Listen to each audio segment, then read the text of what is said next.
Hello everyone! Hangad ko na magandang araw mo ngayon. Dahil ang papaksain natin ngayon sa edukasyon sa pagpapakatao 10 ay napapanahon.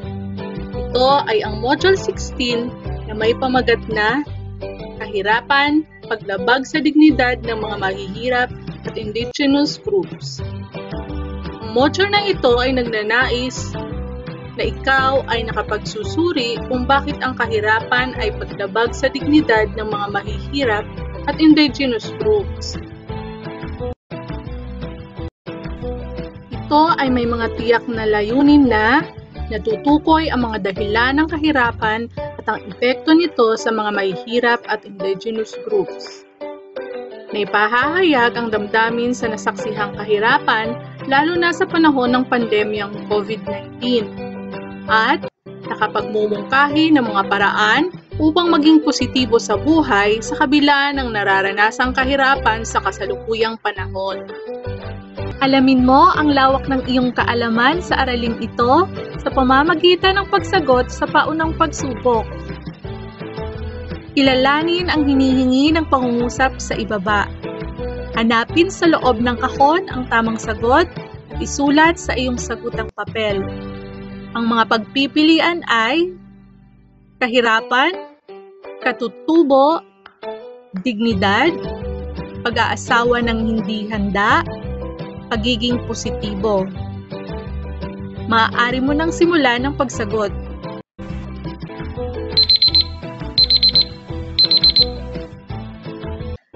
Ngayon ay iwasto mo ang sarili mong sagot. Be honest. Una, tumutukoy ito sa kalagayan o katayuan kung saan walang sapat na pagkukunan upang matugunan ang pangunahing pangangailangan upang mabuhay ng maayos. Ang sagot ay kahirapan. Pangalawa, ito ay ang pagiging karapat-dapat ng isang tao sa pagpapahalaga at paggalang mula sa kanyang kapwa. Ang sagot ay dignidad. Pangatlo, mga tao sa liblib na lugar tulad ng Mangyan, Ifugao, Lumad at iba pa. Ang sagot dito ay katutubo. Kailangan ito ng tao upang magpatuloy sa buhay lalo na sa panahon ng kahirapan. Ang sagot, pagiging positibo. Ang panghuli, isa ito sa mga sanhi ng kahirapan. Ang sagot dito ay pag-aasawa ng hindi handa. Kumusta? Tama ba ang lahat ng sagot mo? Huwag mag-alala kung ito ay mababa dahil pag-aaralan mo pa ito. Sa nakaraang module ay natutunan mo ang tungkol sa kahulugan ng salitang dignidad. Para sa balik-aral, bumuo ka ng isang word cloud gamit ang mga salitang may kaugnayan sa dignidad. Isulat ang mga ito sa loob ng kahon sa ibaba hanggang sa mabuo mo ang hugis na gusto mo. At pagkatapos ay gamitin sa pangungusap ang mga ito. Isulat ang iyong sagot sapat lang sa ibaba. Maaari mong sundan ang ibinigay na halimbawa. Simulan mo na!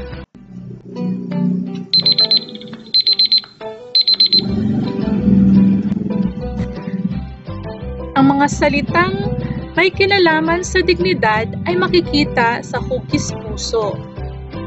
Ang mga ito ay dignitas, gulang, pagpapahalaga, kalinangan, kakayahan, dignidad, paggalang, antas, dignus, kanyang kapwa-tao, at anyo. At ang nabuong pangungusap ay ang dignidad ay galing sa salitang Latin na dignitas mula sa dignus, ibig sabihin karapat-dapat. Ito ay nangangahulugang pagiging karapat-dapat ng tao sa pagpapahalaga at paggalang mula sa kanyang kapwa. Lahat ng tao, anuman ang kanyang gulang, anyo, antas ng kalinangan at kakayahan ay may dignidad. Pakinggan at unawaing mabuti ang mga sumusunod na linya o salita At pagkatapos, sagutin ang mga tanong. Mahirap maging mahirap? Oo nga, pahirap ng pahirap ang buhay. Anong gusto mo? Mamatay sa COVID o mamatay sa gutom? Unang tanong, ano ang naiisip at nararamdaman mo kapag naririnig mo ang ganitong mga linya o salita? Ipaliwanag ang iyong sagot. Sa gitna ng krisis na kinakaharap ng buong mundo, maraming kumpanya ang nagsara. Dahil dito, mas maraming manggagawa ang nawala ng trabaho. Nakakalungkot isipin na dumami ang nakararanas ng kahirapan. Pangalawang tanong, sino sa tingin mo ang nakararanas ng matinding kahirapan lalo na ngayong may pandemya? Bakit? Ang mga mahihirap ay lalong naghihirap. Mahirap isipin ang sagot sa tanong na paano nila natutugunan ang kanilang mga pangunahing pangangailangan sa araw-araw para mabuhay at kung saan kukuha ng pambili ng gamot o pambayad sa ospital kapag sila ay nagkasakit. Pangatlong tanong, ano ba ang kahulugan ng kahirapan? Kahirapan ang tawag sa kalagayan o katayuan sa buhay kung saan ang isang tao ay walang mapagkukunan upang matugunan ang kanyang pangunahing pangangailangan o tinatawag na basic needs tulad ng pagkain, malinis na inumin, pambayad sa renta ng bahay at pambili ng gamot sa oras na sila ay may sakit.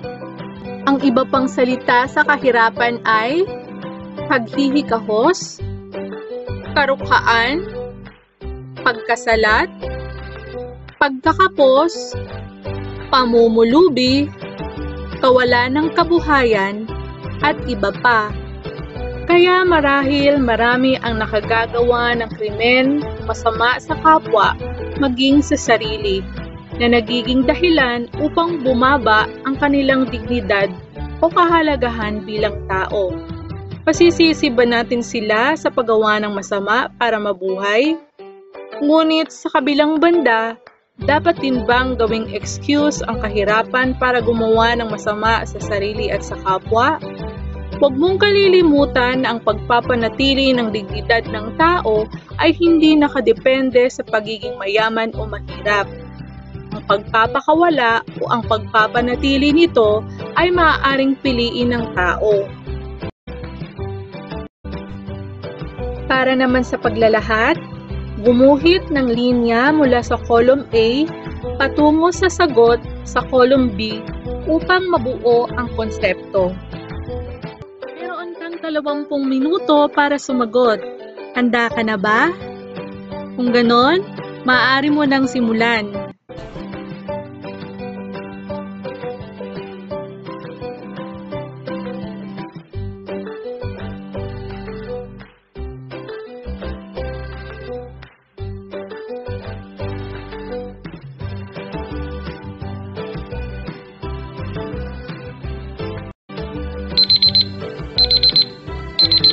Ngayon ay oras na para iwasto ang iyong sagot. Sa unang bilang, ang dignidad ay ang pagiging karapat-dapat ng isang tao sa paggalang at pagpapahalaga mula sa kapwa. Sa pangalawang bilang, ang kahirapan ay dahilan kung bakit bumababa ang dignidad ng mga mahihirap at mga katutubo. Sa pangatlong bilang, dahilan ng kahirapan ang korupsyon, kawalan ng disiplina, mababa o kakulangan sa edukasyon, pag-aasawa ng hindi handa. Sa pang-apat na bilang naman, epekto ng kahirapan ay ang pagtaas ng krimen tulad ng pagpatay, pagnanakaw, pagpapatiwakal. At sa panglima, solusyon sa kahirapan ay tanggapin ang kasalukuyang sitwasyon, maging positibo sa buhay at gumawa ng legal o tamang paraan, at manalig sa Diyos na matutugunan ang kahirapan. Kumusta? Tama ba lahat ng sagot mo? Napakahusay! Ipagpatuloy mo ang pagiging isang mabuting tagapakinig. Hangad ko na lagi mong tatandaan na ikaw bilang espesyal na nilalang ng Diyos na may isip at kilos loob na makatutulong sa iyo tungo sa maingat na pagpapasya, dapat lamang na maging positibo ka sa iyong buhay. Gamitin ng tama ang iyong kalayaan at huwag hayaan na ang kahirapan na iyong pinagdadaanan ay maging dahilan upang madungisan ang dignidad na iyong pinangangalagaan. Naniniwala ako na kaya mong gawing positibo ang mga negatibo. Sa bahaging ito, sulat sa bawat dulo ng bahaghari ang napulot mong aral at pagpapahalaga na makatutulong sa iyo upang manatili kang positibo sa kabila ng kahirapan sa kasalukuyang panahon. Maaari mo nang simulan ang pagsagot.